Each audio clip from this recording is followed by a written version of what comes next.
ఎవరిదండి? నేనేమంటే ఏ సమస్య అయినా సరే, ఇప్పుడు ఆక్వా ఫుడ్ పార్క్ బాధితులు ఉన్నారు, ఎవరైనా రేపు పొద్దున ఇప్పుడు మనకి గరగపల్లి బాధితులు ఉన్నారు, ఎవరైనా వచ్చి చెప్పుకోవడానికి డెమోక్రటిక్గా అది హింసకు దారి తీయకుండా ఉంటే వాళ్ళ పాదయాత్రని అనుమతించాల్సిన అవసరం ఉంది. కాకపోతే సమస్య ఏంటంటే అంతకుముందు ప్రెసిడెంట్ గొడవ జరగడం వల్ల డెఫినెట్గా ప్రతి ఒక్కరికి ఒక భయాలు ఉంటాయి. దానిని ఎవరెవరు ఏ రకంగా దాన్ని మిస్యూజ్ చేస్తారో అన్న ఆలోచన అందరికీ ఉంది. అది ప్రభుత్వం కూడా దాన్ని జాగ్రత్తగా ఆలోచించి, నాకు తెలిసి ఒకవేళ వాళ్ళు వెళ్ళాల్సి వస్తే దాన్ని పాదయాత్ర చేయాల్సి వచ్చి జెన్యున్గా వాళ్ళు చేయగలిగితే దాన్ని వాళ్ళని వాళ్ళకి ఆ పాదయాత్రకు అనుమతి ఇవ్వాలని మనస్ఫూర్తి కోరుకుంటున్నాను. ఒకళ్ళు చెప్పండి.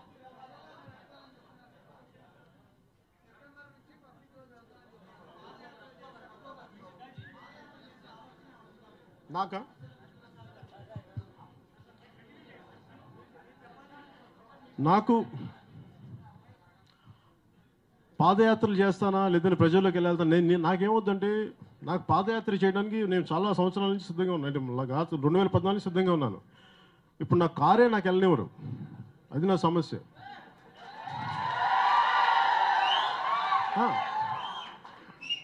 అంటే ప్లీజ్ ప్లీజ్ ప్లీజ్ ప్లీజ్ అమ్మా, ప్లీజ్ ప్లీజ్ ప్లీజ్ దయచేసి. అంటే నేను అనేది ఏంటంటే, నాకు పాదయాత్ర కానీ నిజంగా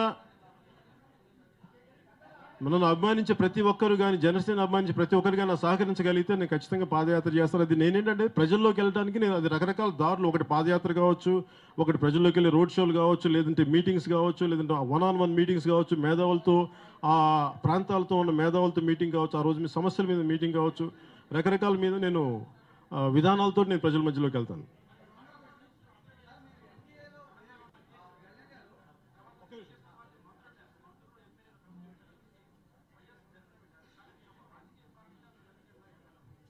నాకు వినిపించలేదు సార్.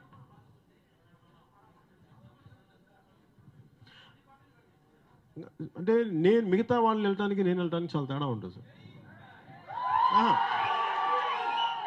అంటే ఇది నేను సమస్య కూడా చెప్తాను. నాకు ఎయిర్పోర్ట్ నుంచి ఇక్కడ రావడానికి చాలా శాంతిబద్ధం, అంటే దాదాపు కొంతమంది పడిపోయి యువత పడిపోయి ఇవన్నీ ఉన్నాయి. ఇప్పుడు ఇందాక నేను రాగానే ఫస్ట్ మీటింగ్ ఏం చెప్పానంటే, నేను గరగపల్లిని వెళ్ళటానికి చాలా, ఎందుకంటే నాకు ఈ భువనగిరి చంద్రశేఖర్కి చుండూరులో మన దళితుల తరపున వాళ్ళకి దాడులు జరిపిన వాళ్ళందరికీ పోరాటం చేసిన వ్యక్తి, వాళ్ళ తరపున అందరికీ పోరాటం చేసిన వ్యక్తి, బాధితుల తరపున ఆయన నాకు చాలా మంచి మిత్రుడు. నాకు ఆయన చనిపోయారు క్యాన్సర్ తోటి. అలాగే నేను బేసిక్ దళిత్ ఇష్యూస్ మీద, మన కాస్ట్ అట్రాసిటీస్ మీద నేను ఎంజే అక్బర్ రాసిన చిన్నప్పటి నుంచి కూడా రైట్ ఆఫ్టర్ రైట్ అని పుస్తకం తీసి ఆ రోజు నుంచి నాకు అవగాహన ఉంది. కాకపోతే ఇది చాలా, నేను వెళ్తే ఏమైపోద్దంటే, నేను చెప్పింది కూడా ఏంటంటే, నేను పలకరించడానికి వెళ్తే అది ఇంకొక శాంతి భద్రతల సమస్య అవ్వకూడదని ఒక భయం ఉంది నాకు. కాకపోతే దీనిని నేను రెచ్చగొట్టే విధంగా, ఇప్పుడు సమస్య ఇప్పుడు మున్సిపల్ నగర్ ఉంటుంది. నేను ఎప్పుడు లోకల్ అడ్మినిస్ట్రేషన్ ఫెయిల్యూర్, చాలా చిన్న స్థాయిలో సమస్యను ఆపాలి అని ఎందుకు కోరుకుంటానంటే, ఇప్పుడు మున్సిపల్ నగర్లో 2014 గొడవలు జరిగినప్పుడు అది బేసిక్గా ఒక అమ్మాయిల్ని, ఒక 2 అబ్బాయిలు ఏడిపించారు, ఒక మతానికి చెందిన అబ్బాయిలు, ఇంకొక మతానికి చెందిన అమ్మాయిల్ని. అక్కడి నుంచి అది ఒక సింపుల్ ఒక ఈవ్టీజింగ్ ఇష్యూ, అది పెరిగి పెరిగి పెరిగి అది మతకల్లోల దాకా వెళ్ళిపోయింది. అలాగే ఇది కూడా ఒక విగ్రహాన్ని పెట్టడానికి సమస్య ఏముంది, అది ఇగో సమస్యలు అయిపోయినాయి. అంబేద్కర్ మహనీయుడు విగ్రహాన్ని పెట్టడానికి ఇంకొకరికి ఎందుకు ఇబ్బంది కలిగింది, అసలు వాళ్ళకి అవగాహన లోపం ఏంటి, వాళ్ళ అవగాహన రాహిత్యం ఏంటి. అంబేద్కర్ విగ్రహాన్ని పెడితే అంటే ఫస్ట్ అంబేద్కర్ గొప్పతనాన్ని, అంబేద్కర్ తాలూకు అంబేద్కరిజాన్ని ప్రతి ఒక్కరికి తెలియజేయాల్సిన అవసరం. ఆయన కేవలం ఒక వర్గానికి నాయకుడిగా చాలామంది పుష్ చేయడానికి ప్రయత్నం చేస్తారు. దాని నుంచి వచ్చిన ప్రతిఘటన అనుకుంటున్నాను నేను. అందుకని ముఖ్యంగా ఇది నిజంగా హద్దులు దాటి law and order situation create చేస్తే పనిష్మెంట్ చేయాల్సిన అవసరం ఉంది. కానీ అన్నిటికంటే కూడా ముఖ్యంగా మున్ముందు ఇలాంటి చర్యలు జరగకుండా కౌన్సిలింగ్ అయితే కంప్లీట్గా ఒక ఎడ్యుకేషన్, ఒక అవేర్నెస్ కావాలి పెద్ద స్థాయిలో. అందుకనే ఒక హోలిస్టిక్గా ఆలోచించగలిగే మేధావులు, సమాజాన్ని అన్ని కోణాల నుంచి, అన్ని కోణాల నుంచి అర్థం చేసుకోగలిగే మేధావులు దీన్ని అడ్రస్ చేయాలని మనస్ఫూర్తిగా కోరుకుంటున్నాను. అందుకని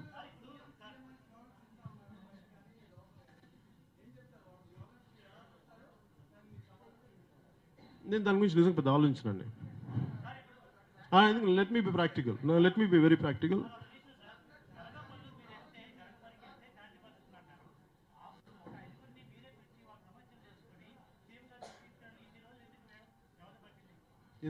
అంటే ప్రతి ఒక్కరు చేస్తున్నారు కదండి, ప్రతి ఒక్క సమస్యను. ఇప్పుడు ప్రభుత్వం స్పందించని పక్షంలో, ఇప్పుడు మీరు ప్రభుత్వం స్పందించని పక్షంలో, వాళ్ళకి ఏం చేయని పక్షంలో నేను ఖచ్చితంగా చేయగలను.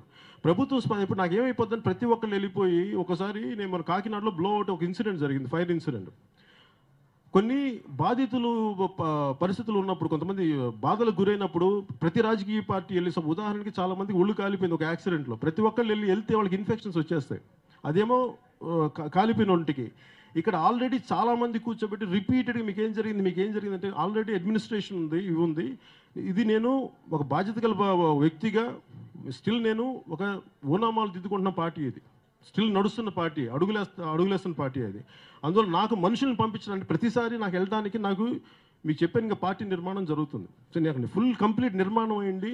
మీరు ఈ ప్రశ్న అడిగినప్పుడు నేను వెంటనే చెప్పగలను. కానీ నాకు ఏమో ప్రతిసారి నేనే వెళ్ళాలి, నేనే మాట్లాడాలంటప్పటికీ నాకు కొన్ని పరిమితులు ఉన్నాయి. నాతో పాటు కొన్ని ఇబ్బందికరమైన పరిస్థితులు వస్తాయి, అది వాళ్ళకి ఇబ్బంది కలగకూడదు. అది కూడా ప్రభుత్వం కానీ వాళ్ళకి నిజంగా వాళ్ళు స్పందించని పక్షంలో నేను ఖచ్చితంగా వెళ్ళేవాడిని.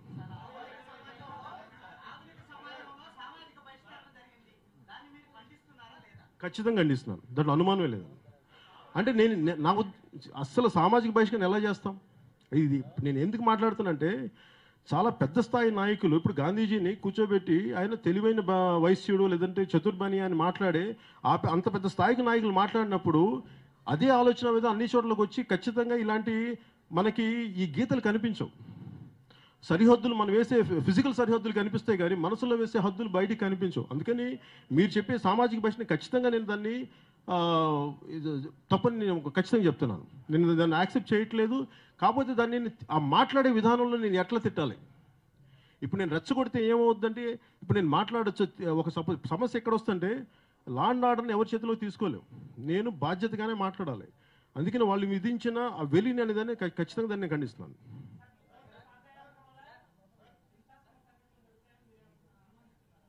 నేనేం అనుమానించట్లేదు, గతంలో జరిగినాయి కదా. నేనేమంటానంటే అది గతంలో జరిగింది, అదే సమస్య. నేను లాస్ట్ టైం కూడా ఏం చెప్పానంటే, ఇది ప్రతి ఒక్క నాకు తెలియదు అది ఏమవుతుందంటే, ఇది ఎవరు చేశారు ఏంటి అనేది ఎవరో వాళ్ళు చేసిన వాళ్ళకి తెలియలేదు, నాకు తెలియదు. నేనేమంటానంటే, ఒకరికి పాదయాత్ర అనుమతించే అవసరం ఉన్నప్పుడు దాన్ని ప్రజాస్వామ్యబద్ధంగా వాళ్ళకి ఇవ్వాల్సిన అవసరం అంటే ఖచ్చితంగా వాళ్ళకి ఇవ్వాల్సిన అవసరం ఉన్నది, అనుమతి ఇవ్వాల్సిన అవసరం ఉంది.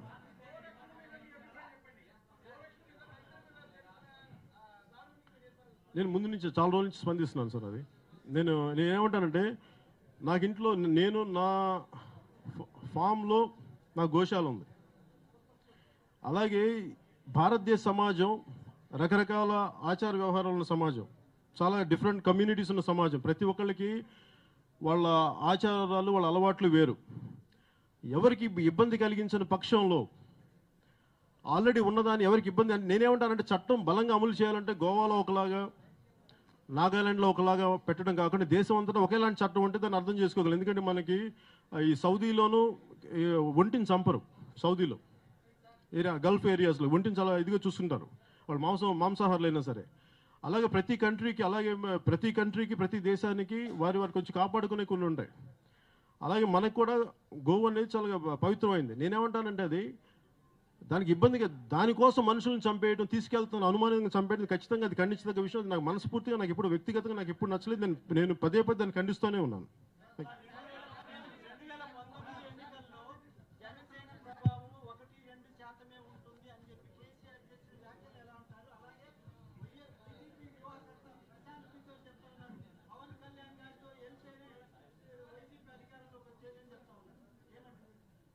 సారీ, నేను రెండోది ఆ మాట అట్లా అన్నారా?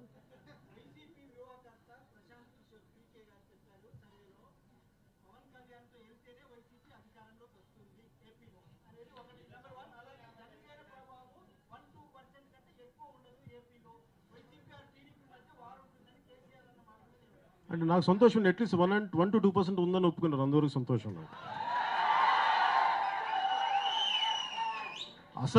అసలు లేదంటే కూడా నేను సంతోషపడేవాడిని, కానీ అట్లీస్ట్ 1 to 2% ఉన్నాయా?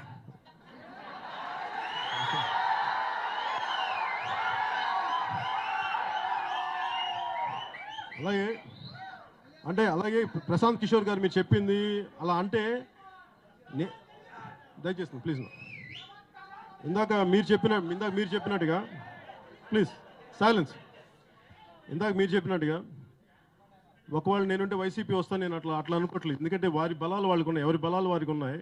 అలాగని కూర్చోబెట్టి ఇంకొకళ్ళు తోడ్పాటు అవసరమైతేనే వాళ్ళకి ప్రభుత్వాలు వస్తాయనేది నేను నమ్మట్లేదు. ఎవరి బలాల మీద నిర్ణయం అవుతుంది వచ్చే ఎన్నికలు.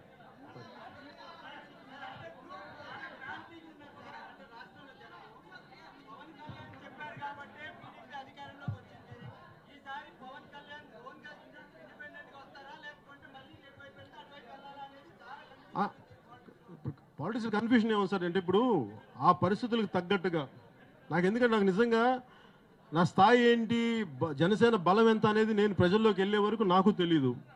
నా బలం తెలుసుకోకుండా నేను ఎంత బరువు మొయ్యాలనేది నేను ఎలా చెప్పగలను? నేను ప్రజల్లోకి వెళ్ళిన తర్వాత, అందుకే నేను అక్టోబర్ నుంచి నేను బయటకు వచ్చిన తర్వాత అప్పుడు నేను అది టైం వచ్చే కొద్దీ చెప్పగలను. Thank you.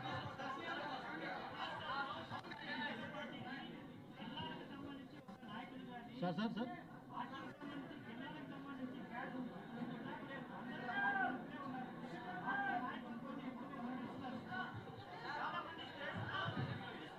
అంటే పార్టీ నాయకత్వాన్ని ఇవన్నీ ప్రకటించడానికి కాదు సార్. ఇప్పుడు అది రాత్రి జరగదు. అంటే నేను రాగానే నేను పొడి చేస్తాను, కుమ్మేస్తాను అని చెప్పి నేనేం మాట్లాడను. నాకేంటంటే పార్టీ నిర్మాణం చాలా బాధ్యతగా చేయాల్సిందే. అందుకని కొంచెం టైం తీసుకొని ప్రతి ఒక్కరు చేస్తాను.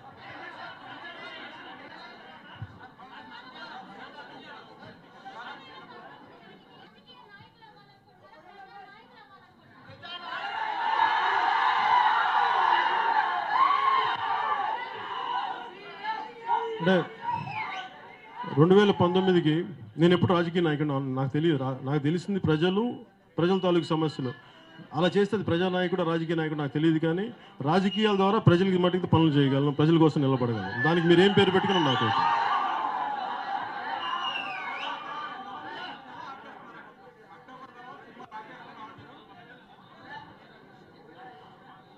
అక్టోబర్ తర్వాత మీరు అడిగిన దానికి ఆల్రెడీ ఒకటి 2 సినిమాలు ఒప్పుకున్నాను. వాటికి నేను ప్రొడ్యూసర్తో మాట్లాడి నేను ఎక్కువ భాగం నేను రాజకీయ కార్యక్రమాలకి, పార్టీ నిర్మాణానికి నేను ఇవ్వబోతున్నాను. అందుకని నాకు టైం కుదిరినప్పుడే సినిమాలు చేస్తాను. ఎక్కువ శాతం నేను పొలిటికల్ యాక్టివిటీ ఉంటుంది.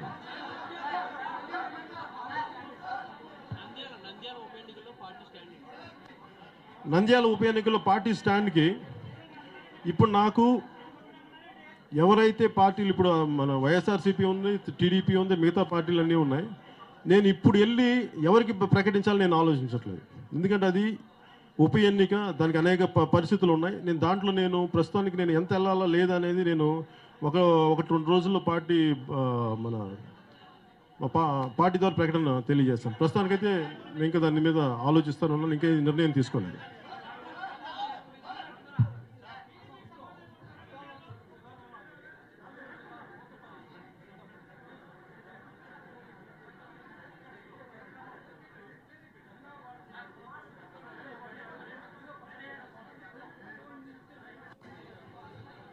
అంటే నాకు ఉద్దానం లాంటి సమస్యలు ప్రతి జిల్లాలోనే, కనిగిరిలో ఉంది. నేను కనిగిరిలో చిన్నప్పుడు కొంతకాలం పెరిగాను, ఒక సంవత్సరం. అలాగే నెల్లూరు జిల్లాలో కొన్ని సమస్యలు ఉన్నాయి, ప్రకాశం జిల్లాలో ఇవన్నీ ఉన్నాయి. అంటే ఇవన్నీ తెలుసుకోవడానికి ప్రతిసారి నేను అక్టోబర్ నుంచి నేను చేయబోయేదంటే ఇలాంటి పరిస్థితులు ఏమైనా నేను వెళ్ళి ప్రత్యేకంగా పర్యటించి తెలుసుకొని దానికి నా సూచనల సలహాలు నేను ఆ పరిస్థితులు ఏం చేయాలనేది తెలియజేయడం, దాని మీద దృష్టి పెట్టడం చేస్తాను. ఇవన్నీ రిపీటెడ్గా ఫస్ట్ మనం అర్థం చేసుకోవాల్సిందంటే మనం ప్రీ ఇండిపెండెంట్ సమయంలో లేవు. It's a time of opportunistic politics, అవకాశవాది రాజకీయాలున్న కాలం ఇది. దీంట్లో ఫిరాయింపులు కేవలం ఒక పార్టీ చేస్తే, 2 పార్టీలు చేస్తే మనం అర్థం చేసుకోవచ్చు. కానీ ప్రతి పార్టీ చేస్తున్నప్పుడు ఒకడు దొరికితే దొంగలు, దొరకపోతే దొరలు, అంతే. దానికి దీని మీద మాట్లాడటానికి నేను సార్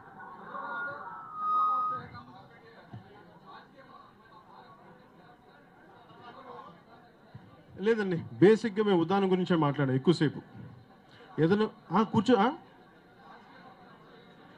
లేదు అంటే నేను మాట్లాడడానికి ఆ పరిస్థితి రాలేదు. ఒకళ్ళు మాట్లాడదామని అనుకున్నా కానీ నాకు ప్రాపర్ ఆర్గనైజేషన్ లేకుండా నేను కూర్చోబెట్టి ముందుకెళ్ళి ఏం మాట్లాడగలను. అందుకని చెప్పి ప్రస్తుతానికి ఆ టాపిక్ నేను మాట్లాడలేదు.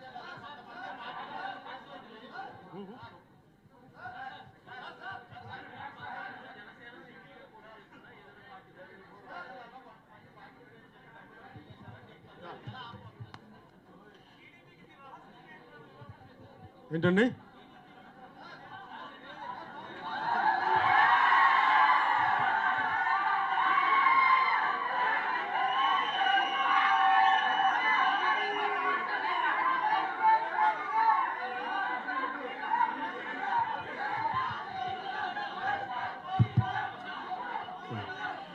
టీడీపీకి నేను రహస్య స్నేహితున్నా.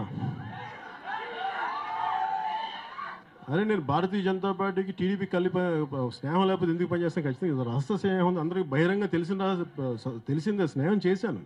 కానీ ఆ స్నేహం ఏంటంటే ప్రజలకు సంబంధించి సడన్ ఒక కామన్ మినిమం ప్రోగ్రామ్ ద్వారా ఆ స్నేహం ఉంటుంది. కానీ ఇప్పుడు నిజంగా నాకు ఆ మధ్య నేను రకరకాల పరిస్థితుల మీద నేను టీడీపీ మీద మాట్లాడినప్పుడు దాంట్లో ఎక్కడ స్నేహం ఎక్కడ ఉంది? కేవలం అంటే స్నేహం ఉన్నది. ఇప్పుడు బంధుత్వం ఉంటేనే మా అన్నయ్య గారిని విభేదించి బయటకు వచ్చిన అలాంటి ఈ రోజున్న స్నేహం మీద మీరు అది రహస్య స్నేహమే ఉంది. నిజంగా రేపు పొద్దున్న ప్రజలకు ఇబ్బంది కలిగించేది ఏదైనా ఉంటే నేను ప్రభుత్వాన్ని తెలియజేస్తాను, లేదంటే వాళ్ళకి ఎదురెళ్ళడానికి కూడా నాకు ఇబ్బంది ఏం లేదు. అది నాకు నేను ఆ పాయింట్లో నేను క్లియర్గా ఉన్నాను. కానీ దీనిలో రహస్య స్నేహం కానీ రహస్య ఎజెండాలు కానీ ఏం లేవు.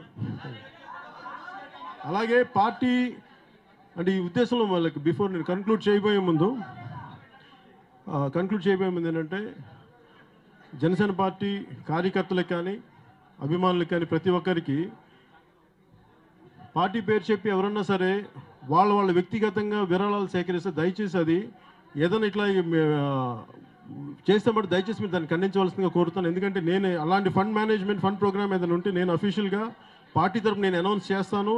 అది పబ్లిక్గా తెలియజేసే నేను నిధులను తీసుకుంటాను కానీ ప్రజల సమస్యలు. అంతేగాని నేను నా పేరు చెప్పి కానీ పార్టీ పేరు చెప్పి కానీ ఎవరిని తీసుకుంటే దాన్ని అది పార్టీ వారి వెనక ఉండదు. దయచేసి దాన్ని ఖండించవలసింది మనస్ఫూర్తి కోరుకున్నాను. ప్రత్యేక హోదాకు బ్రేక్ ఎక్కడ ఇచ్చాము అంటే ప్రత్యేక హోదా అనేది నిజంగా చాలా బాధ కలిగించే విషయం. అంటే ప్రతి ఒక్కరు రకరకాలుగా దాన్ని డైల్యూట్ చేసి కేవలం ఇప్పుడు సోషల్ ప్లాట్ఫామ్స్ వరకు దాన్ని కన్ఫైన్ చేశారు. నాకు చాలా బాధగా ఉంది. అంటే దీని మీద నేను ఒక ప్రణాళిక ప్రకారం నేను వెళ్ళటానికి నాకు ఆలోచన ఉంది. దాన్ని ఏ స్థాయిలో తీసుకెళ్ళాలి ఎలా అనేది నేను ముందు నెక్స్ట్ 1 or 2 months నేను తెలియజేస్తాను. అంతేగాని ప్రత్యేక హోదా నా మనసులోంచి పోలేదు. అలాగే దాని మీద పోరాటం కూడా నేను చేయడం ఆపను. అంటే ఎందుకంటే ఇది కేంద్ర ప్రభుత్వం స్పందిస్తుందా ఇస్తుందా వీటన్నిటికంటే కూడా నాకేంటంటే సింపుల్ సార్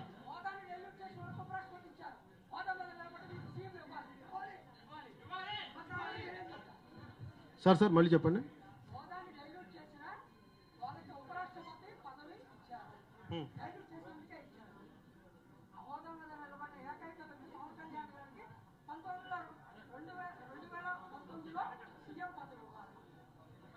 అంటే అలాగా సార్ ఇది అంటే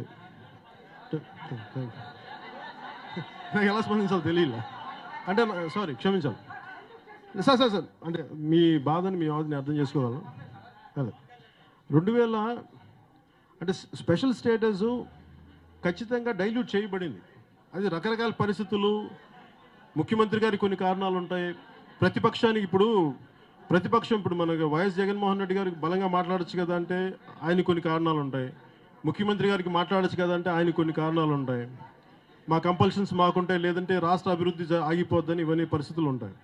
అందుకని వీటిలో నేను ప్రజల పక్షం ఒక ఆబ్జెక్టివ్ వ్యూ తోటి ఖచ్చితంగా కేంద్రానికి దృష్టికి తీసుకెళ్లేలాగా ఒక ప్రణాళిక అయితే ఉంది. దాన్ని ఎలా తీసుకెళ్ళాలి, కాకపోతే దాన్ని ఎంత సామరస్యపూర్వకంగా తీసుకెళ్ళాలి మాకు అంటే నేనేంటి ఆవేశంగా దీని అయితే ఒక ఎమోషనల్గా కాకుండా మీరు ఏం చేశారు దాని పూర్తి డేటా తోటి ప్రజల్లోకి వెళ్ళాలని నాకు ఆలోచన ఉంది. దాన్ని ఎలా తీసుకెళ్తాను మీకు ముందు తెలియజేస్తున్నాను. Thank you.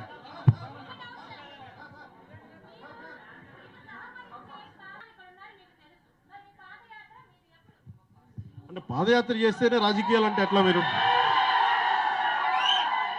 అంటే పాదయాత్ర చేస్తే రాజకీయాలు అనుకుంటే ఏదైనా చేయొచ్చు. బట్ పాదయాత్ర ఒక ముఖ్య ఉద్దేశం ఏంటంటే 1-on-1 సమస్యలు తెలుసుకోవడానికి. ఇప్పుడు నేను ఆక్వా ఫుడ్ పార్క్ గురించి తెలుసుకున్నానంటే నేను వెళ్ళలేదు. నేను వాళ్ళని ఒక్కోసారి ఉద్దానం కూడా నేను పాదయాత్ర చేస్తే తెలుసుకోలేదు. స్పందించే మనసు ఉన్నప్పుడు సమస్య నా దృష్టికి వచ్చినప్పుడు దాన్ని మాట్లాడగలను. అంతేగాని నిజంగా ప్రజలు అంటే నిజంగా అలాంటి పరిస్థితులు వచ్చి సహకరించగలిగితే నేను పాదయాత్రగా ఏ యాత్రకైనా చేయడానికి సిద్ధంగా ఉన్నాను. థ్యాంక్ యూ అండ్ జై హింద్.